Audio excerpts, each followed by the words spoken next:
มาสงค่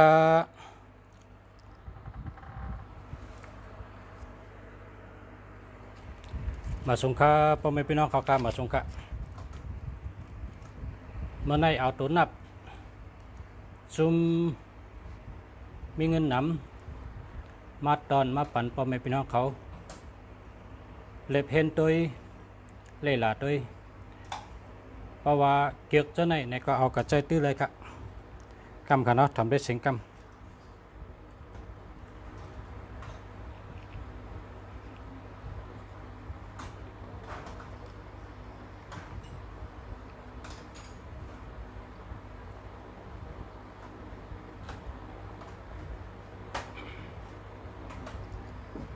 มาสงค่า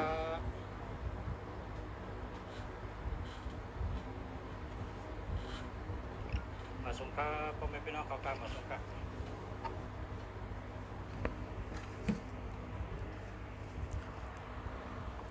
มาสงค่ามันได้เอาตัวนับ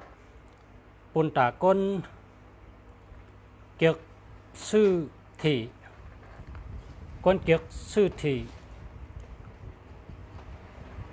ซื้อกำเดียวนะก้นเกี่ยวซื้อที่โทษที่ซื้อกำเดียวเพราะกำไทยในเป็นว่าเสียงโชคซื้อหวยรวยตรงเนี่ยเพราะว่าแต่ซื้อวาชนาป้านะคะชื่อกูปาตะ1 เดือนในวันที่1วันที่16ในชื่อตาเสคะอาโลวาชนาป้าน่ะชื่อใกล้ๆชื่อนะคะอันนั้นก็แค่ว่าชื่อกูเดินค่าในก็ว่าได้นะก็วาชนาก้นเฮาน่ะวาสนาในย่ามไรนะเจตนาซ้ำจังย่าไรอยู่ก็เพราะฉะนั้นแหละ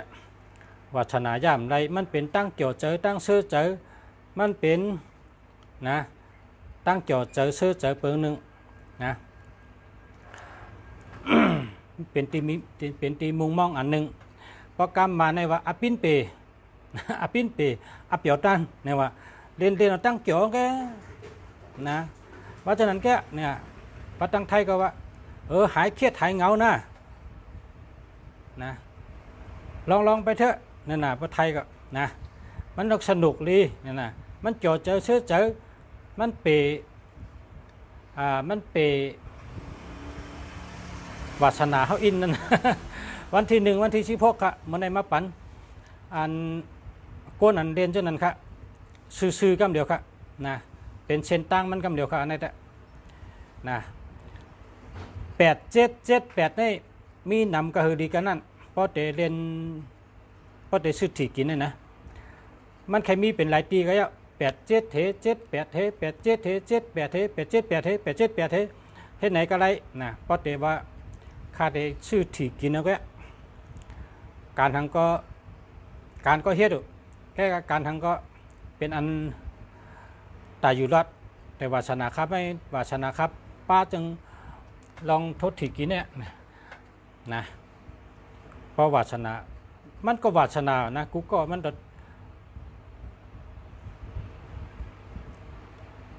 อันปฏิเสธมันบ่ใครมีค่ะอันปฏิเสธอันว่าคำป้าใจเมื่อนั้นในแดมบ่ใครมีค่ะนะคำชนใจเมื่อนั้นในแดมบ่ใครมีกำนำในชนใจนะก้อยการมีอยู่เจออันชนใจก็มีเจอชนใจก็มีวาสนาเขามันเหมือนกันนะเมื่อในลุงเสียเอามาปั่นเส้นตั้งอันซื้อกำเดียวเส้นตั้งเจ้าไหนครับเพราะว่าเล่นเป็นตั้งเกี่ยวเจอเชื้อใจห้า เรียนตั้งเป็นตั้งวัชนาเจ้าเก่าป้าจังนั้นหานได้ชื่อจังไหนใจครับเมื่อในมาปันในนำปัดหนึ่งในให้มี87ป้อมนั้นก็78มีนำค่ะมีหลายตีค่ะมีแทงนะ8778เนี่ยนะมีแทงเหมือนจังหนังว่าหิมก็มี878ซ้ำกับมีแทง78ซ้ำกับมีแทง87ซ้ำกับมีแทง78กับมีแทง8778เท่าไหนได้ชื่อเสือท่องไว้ละมีก้นยำเจ้าเหี่ยวและวายมามันเจ้านะมันเจ้ามันกว่าปันต่างก็ไปเที่ยวมันทำกว่าชื่อต่างเมียวเจ้าตั้งแต่มัน8เนี่ยมันมีลาบนะลาบก็มันมีทีก็มันเตอแทนปอกปนมา4 ปีมันขึ้นคุกจะได้วะปนมา4 ปีเนี่ยมันเตอปอกว่าอะโลมันจะเตะฮะเนี่ยเมื่อกูปอกคัดหมายจากลาดคันในมันเป็น878ก็มี428ก็มี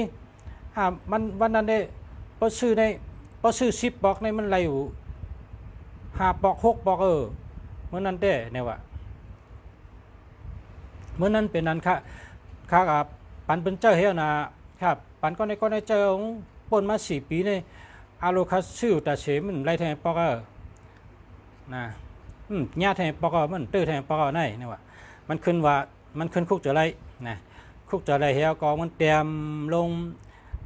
เฮียส่งกับปันเจออันเปิ้นเป็นสลาตัวตุนับในมันนำหนาในเมืองไทยเนาะมันเตรียมว่ามันเจอเต้ฮะเนี่ยค่าในเป็นจังไหนเนี่ยต้องสูมีคนโตทบจังไหนจังค่า5เนี่ยมันเตรียมลงกว่าในลองส่วนตัวมันเห็นพดกว่าการในก้นอันในเมืองไทยเนี่ยขึ้นมาสืบมาเป็นแถวว่าเจอค่ะเมื่อคัดเจออัน878ค่าก็ในไล่นะ428 878ได้ในค่ากำไรเนี่ยว่าตั้งแต่ค่า8เห็นได้ค่ามาเรียกเจ้าค่า8อันนั้นให้ค่ามาชื่อแทนเหมือนได้ไรว่ามันยาวตัวเดียวได้ชื่อว่าเชื่อเนี่ยว่าในค่านี้มันนำนะครับคนเจอไหนเนี่ยมันเป็นตัวทบค่ะนะมันเป็นตัวทบที่ประชามาต่างรัฐในสุเจ้าในตีในเมืองไทยในโกนในมันมีอยู่60 ล้านปลายค่ะเนาะมี60 ล้านปลายก้อยกะโกนอันเลนถีในมี29 ล้านครับเตรียม30 ล้านเตเป็นครึ่งนะก้นเลนในมี29 ล้านปลายยาวก็โดนนับอันลงปองจึงเฮ็ดออกมาในเปิ้นเฮ็ดมา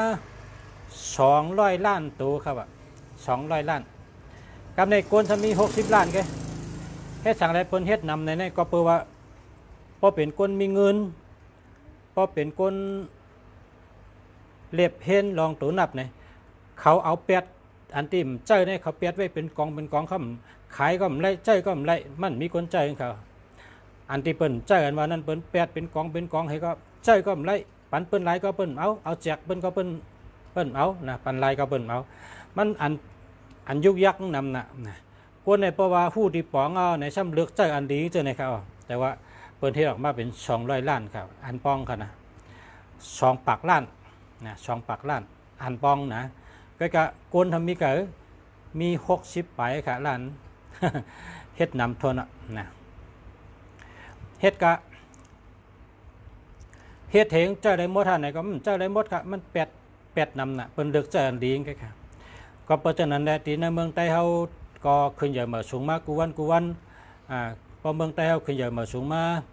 ลงปองจึงจุ่มใดก็ยาวเปิ้นก็ได้เฮ็ดพงมาติ๊กๆพงอันลูกต่างเมืองเข้ามาก็ได้มีนะอันลูกต่างเมืองเข้ามาก็ได้มีอันในเมืองใต้ก็ได้ในเมืองโฮมตุ่มก็เขาได้เฮ็ดออกพงเพราะว่าคนมีปัญญาในก็นำมากูเมือง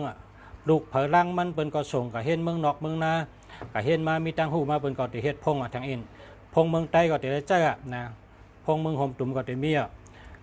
นำปัดพงก็ป้องขึ้นใหญ่มาเปิ้นได้กล้าค่ะมันได้กล้าค่ะเมื่อเดี๋ยวในสุเจ้าอยู่ในเมืองใต้ในกามดีค่ะกุสุรีเลือกซื้อไว้คละอันปอเสียเต็มลงกับเมื่อไหร่นะเต็มลงกับ1 กาค่ะที่เมืองไทยในกาดอันเป็นขายเมี้ยวในเมื่อกูปอกใน 1อันนี้5ขันนะเมื่อเร็วในขึ้นมามันมีค่ะ ป้องดีในแต่เริ่มตั้งแต่เอากาขันมันเหง5ปาก2เหงนะป้องดีเต้ๆนะมันจะขึ้นกับ6เหง16,000 36,000ขึ้นเมื่อถึง 60,000ขึ้นเมื่อถึง600,000ขึ้นเมื่อถึงล้านค่ะอันในเนื้อกัดอันเป็นชื่อขายหมายจากหลัดนี่เพราะชูเจ้าใครเข้าด้วยนี่ก็เข้ามาในเฮ็ดแต่ก็ค่ะเพราะเป็นแต่ก็ค่ะในชูเจ้าเข้ากับด้วยละค่าแช่ไว้ในจุ่มเฮาขาในมันนำหนาชูเจ้าเข้ากับด้วยในเปิ้นตั้งไว้ว่ากาดขายหมายจากหลัดนี่นะกาดขายหมายจากหลัดในตุ้ยเลยกูมิ้วมีเป็นหมื่นเป็นแสนค่ะเปิ้นใช้ไว้นั่นนะเฮาคักก็เลือกเอาอะไรเพราะฉะนั้นก็ พระชูเจ้าไข่หันก็เข้ามาเป็นใต้ก็เสียคุ้มเมืองดียาวก็เข้ากับตัวแห่งกุยกาเล่ลาตัวกาเล่เพ่นตัวกาล้อมตัวว่าเมียวหลังกาเลยเปิ้นเนี่ยเปิ้นเตเฮ็ดปันที่จ้ำเหรอพอใส่เข้ากับพวกไผ่เขียวนี่ก็เข้มค่ะพอไผ่แหลงขึ้นมาก็เข้มค่ะเนาะเป็นเฮ็ดเอาค่ะตัวเดียวจ้ำหลายๆค่ะเข้ากับจ้ำหลายเอาอันเฮาชาเจอนั่นน่ะใส่เข้ากับนะเพราะว่าอันกลางๆเนี่ยแห้งแดงกาเนี่ยมันเขียวหมดค่ะนะเมื่อในเตรียมมาปัน8 7 7 8นี่ได้เป็นตัวนับตอนตาพอมีพี่น้องเขาเจอวาสนาป้าวันที่1วันที่16มาเลยก็ว่าทดถีเอาแน่ทดถีด้วยเนี่ยนั่นเนาะมันเป็นตั้งเกี่ยวไงมันจะเป็นเต้เป็นวางก็มันลาดีถูกก็กะโกนในซ้ำวาสนาป้าน่ะถูกก็เยอะมันพอเจอมันหันเจอมันเป่งเจอแต่เตเรียนมันนะซื้อด้วยกันซื้อด้วยกันมันมีตีมุงมองลงใช่ไหมเนี่ยในใจเจ้าเก่าเนี่ยนะชื่อใครว่ากูปาด1 เดือนใน2 ปอกให้ไหนนะในก็เอามาอ่านจอยมาปั่นเฮอก้นอันจานหาอะไรในก็ต้องตีจอยเฮอใกล้ๆตื้อนั่นกันมันจะว่าตื้อแต่เสียได้มันจะตื้อกูปัดในก็มันเป็นไรนะมันก็ใกล้ๆตื้อนั่นนะเพราะซื้อ10 บอกป้องไหล5 บอกเขาก็ดีเจอนะมันจะไหลพองซุ่มพองมันเป็นสภาวะน่ะเนาะนะในแต่เป็นตัวนับเส้นตังอันหาอะไรเงินน้ำ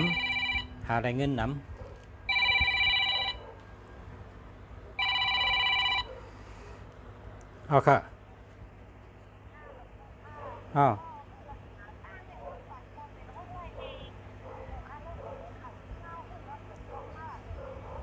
ชื่อว่าค่ะไหน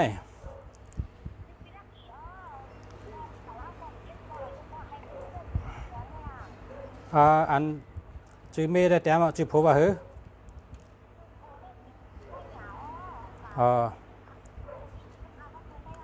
อเนาะเอาค่ะพอชัดที่ไทยสดๆกันได้นะเขาชัดเต็มแบบว่านะ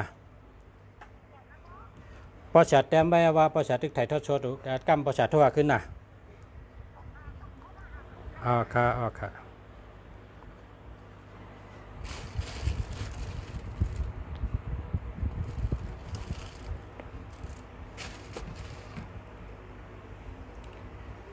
เมื่อในเอาตัวนับมาปัน8 7 7 8นี่เป็นนันดีที่1เอานะเพราะปนตาชูเจ้าได้เรียนการหาเงินได้น้ำเจ้านั้นนะดีที่1 8 7 7 8นี่ดีที่1ใกล้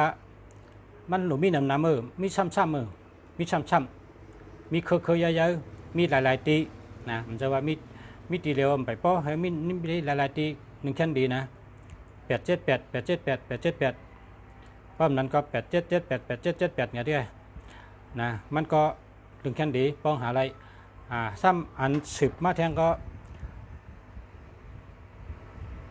9399อันนี้เป็นอันอยู่ในจุ่มเดียวกันนะ9399นี่เป็นเพราะเป็นเขาเป็นใต้ก่อกันครับเพราะว่า9399ก็มี ซ้ำกว่ามี878เปิ้นได้ไรว่าดีเต้ๆในเส้นตั้งอันไหนนะเส้นตั้งอันสุเจ้าเฮาขาอุบกันเมื่อกี้เนี่ยมี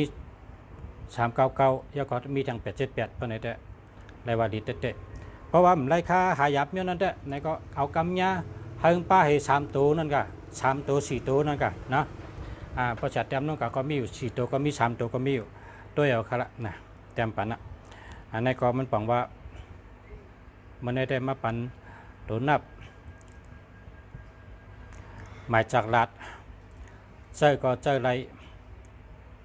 ยาก็เจอวัชนาป้านั่นกะมันเหมือนกันกล้องได้กล้องคำพองก็วัชนาป้า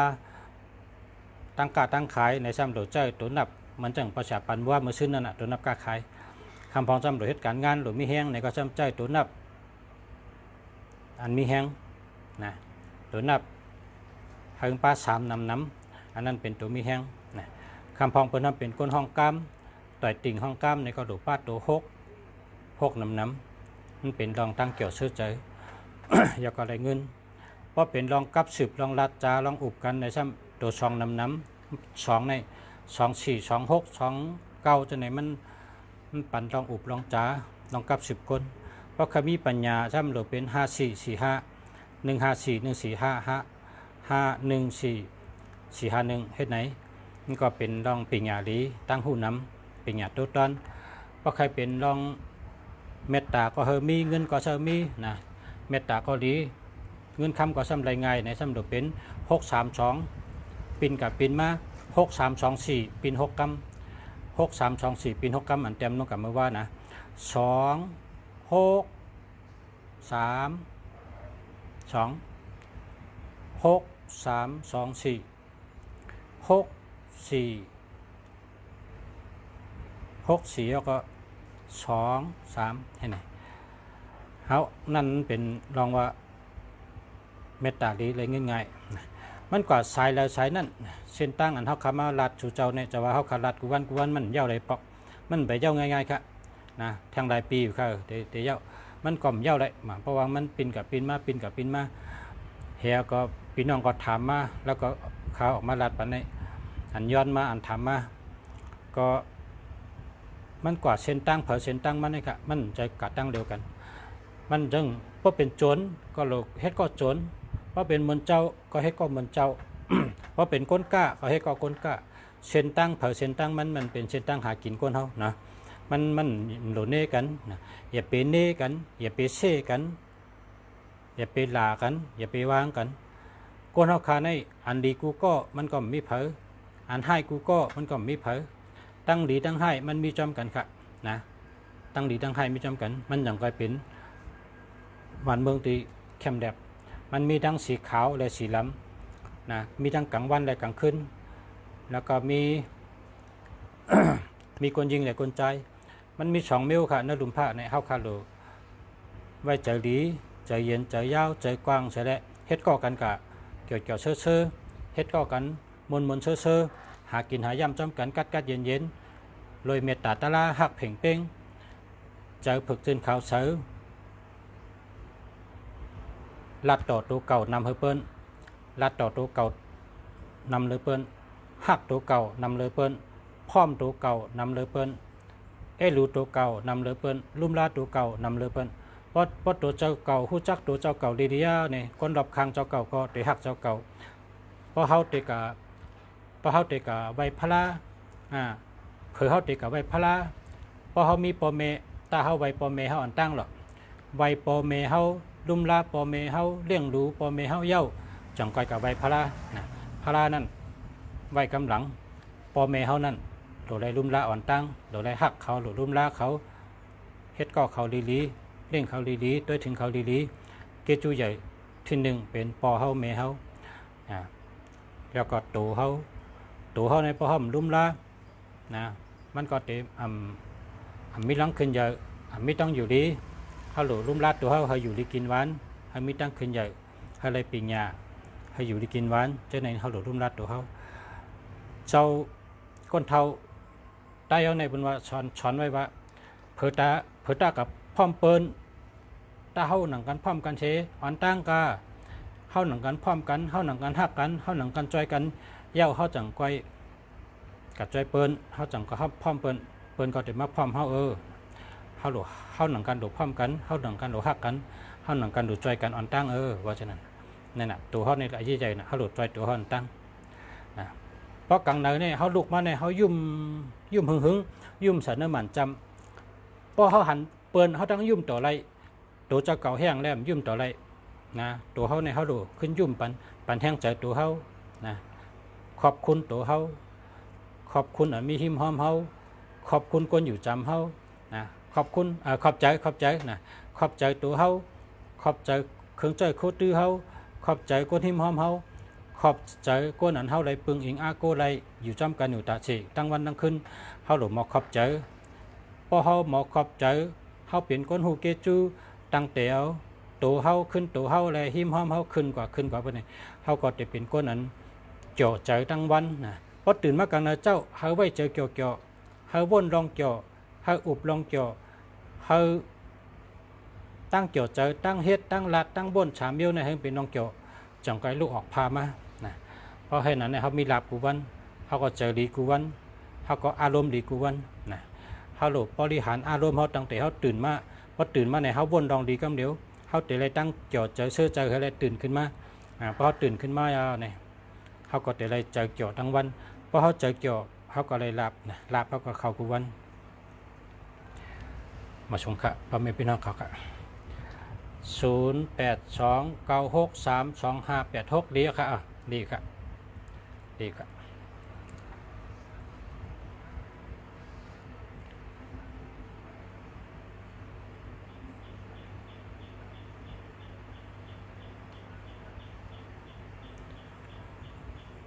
ขอบใจค่ะเมื่อได้มาปันตัวนับตาเตชื่อแช่ชื่อถีชื่อกำเนื้อนะเป็นเช่นตั้งชื่อมันกำเนื้อพอเป็นคนหาเงินก็รายเงินนำนะ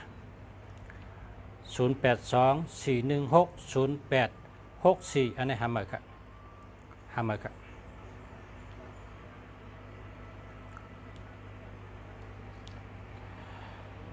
ในกลางนั้น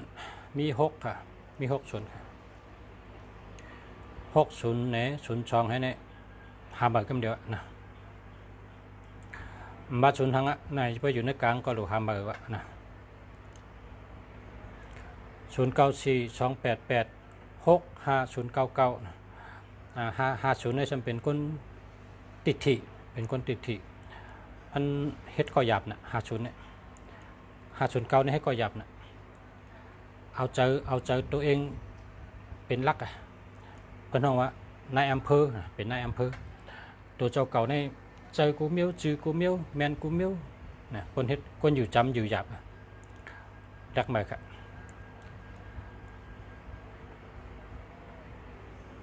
0654278639นะในแต่แค่ใจก็เจออะไรนะพอใจก็ใจอะไร0989693578ในกะอันนี้แคม578แคมจะ0629429241อันนี้ก็แคมกัน0991623632ในเมตาเรียเนี่ยก็มี236632นะ42366324ฮัลโหลเมตตาจุนลีนะขายหังก็ขายไรนำเลยเพื่อนเจาะก็เจาะเมตตาก็ลีเงินก็ไรง่ายขายก็ขายลีขายหังก็นะ64236423ให้ในกันเลยอารมณ์มันแคมนะ088254854856อันนี้จะแล้วค่ะเรียกขอบคุณครับอาจารย์ขอบคุณครับขอบคุณเหมือนกันครับ0877020968อันนี้หาใหม่ครับ09481110 210หาเมอค่ะ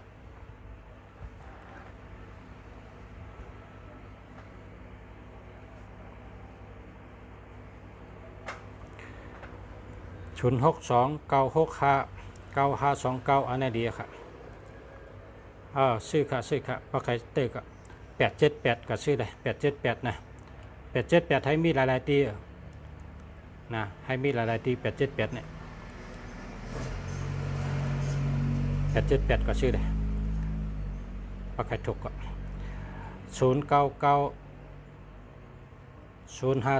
8817ทำไปค่ะมาส่งค่าประชามาส่งค่ะมาส่งเหมือนกันค่ะลูกเพราะชื่อตัวนับอันประชาปันเมื่อในไว้ในมาจากรัฐแต่ใกล้ๆนะใกล้ๆถูกคือใหญ่ๆอยู่ดุดห้ามไปนะมันหึงนานๆกันมันจะว่าตาเสเนาะตาเสในมันมีไผละนะตาเสในมันมีไผ063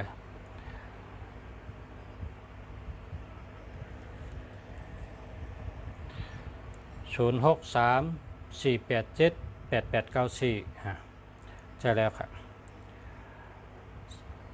092729155127ในเปิ่นชุดใจครับเปิ่นชุดใจ27เพราะว่าเงินวันใดมากของเสียงกว่าขึ้นที่ติก082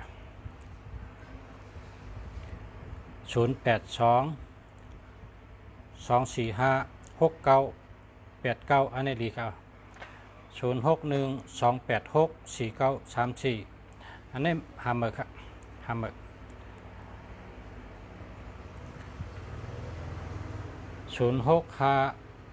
468 3669อันนี้ดีค่ะเจอแล้วครับยินจมนำข้าประชาข้อยินจมครับขอบใจครับ0947925869อันนี้ดีครับ0820039228ทำเลยครับ061 914 40183ทำเลยครับ09426 42245อันนี้ดีครับ0881526711ทำเลยครับ062694487นะจะแล้วครับ061 9625423นะจะแล้วครับ0827656499ทำเลยครับยินจมยาครับประชายินจมค่ะจมเหมือนกันครับขอบใจครับ063 524 8914จะแล้วครับ096 796 9581ทำเลยครับทำเลยครับ062 862 5466จะแล้วครับเต้นจกเต้นรับมีค่ะเต้นจกเต้นรับมีค่ะ1จุ่ม600ค่ะเป็นจุ่มค่ะเป็นกู้ค่ะนะ063 524 8914จะแล้วค่ะ088 177 4556หามาค่ะ095 296 9335จะแล้วค่ะ087 660 4558หามาค่ะ098 946 10419หามาค่ะ099 2367 8953หามาค่ะ094 867หามาค่ะ062 919 7964จะแล้วค่ะ099 6039 4997หามาค่ะ061 485 3766หามาค่ะ09000 68584หามาค่ะ095 250 871หามาค่ะ096 663 2676 93หามาค่ะ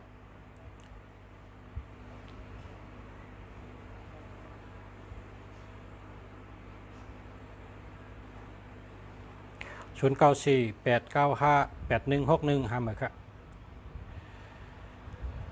หาเมอค่ะ0851738305หาเมอค่ะมีเบอร์ขายไหมครับมีครับติดต่อมาได้ครับมีเบอร์มงคลขายครับ0944661462จะแล้วครับ มีขายครับว่าใครเลยหมายพงอันดีลีหมายจากลาดอันดีลีเนี่ยก็เบอร์โทรศัพท์ดีลีก็กับสืบมาค่ะขายขายหมายจากลาดอันดีค่ะ094922997259972524ทำมาก็จะเลยเดี๋ยวว่ามันมี72นั่นน่ะเนาะเจ้ากับตันๆพอมีเงินแล้วก็ซื้อมา72ในมันเป็นทางไหนมันเก็บเงินได้ค่ะหาวไรแต่มันขึ้นเซ็งกับแบตเตอรี่เพราะ72ในอยู่ซ้ำกัน6 ปี7 ปีก็เหมือนนั้นนะหาไรเซ็งมันตั้นได้ช่วยเป็นล้านเป็นแสนจึงเป็น0650181693หาเหมือนกับ0946436334เจออะไรครับชื่อจังอันมีเมตตาดีๆให้เวอร์นะแต่ได้เป็นเมตตาอัน0942319923หาเหมือนกับ0814318882หาเหมือนกับ0948941162เจอแล้วครับ0628628289เจอแล้วครับ092549457789เจอแล้วครับ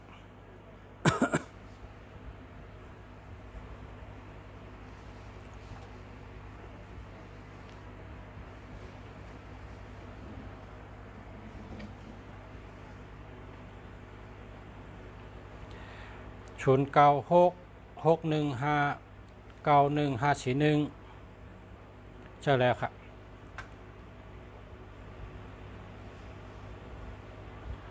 0996039497หาเหมือนกับ0814318992หาเหมือนกับ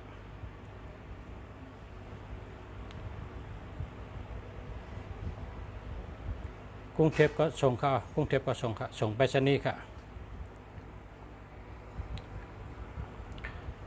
0619397016หาเหมือนกับ0947976699ดีค่ะจะแล้วค่ะ0991979640หาเหมือนกับ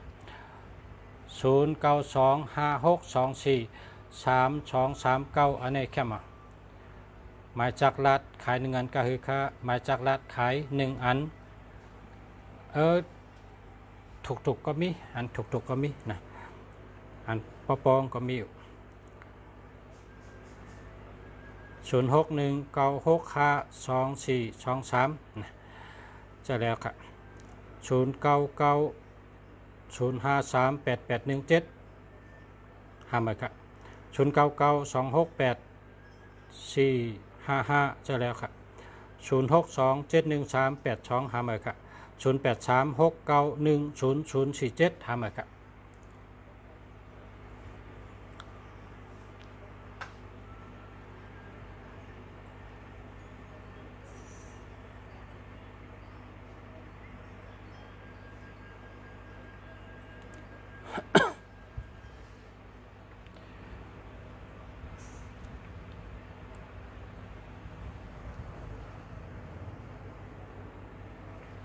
แคมเดียบนะแคมเดียบครับวันนี้ก็ขอบคุณค่ะขอบใจค่ะขอบใจใหญ่น้ำกูก็กูเจ้าค่ะเนาะที่เขามาต้องทำประชารายละเอียดก็กันค่ะเนาะมาส่งค่ะ0943598509หาเหมือนค่ะ0944745069หาเหมือนค่ะ0836494479เจอแล้วค่ะ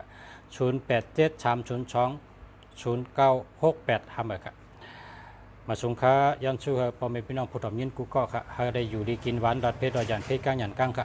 ยันให้กูก็ได้อยู่ดีมีเงินห่างดีกึกปืนกูก็กูคนค่ะมาส่งค่ะ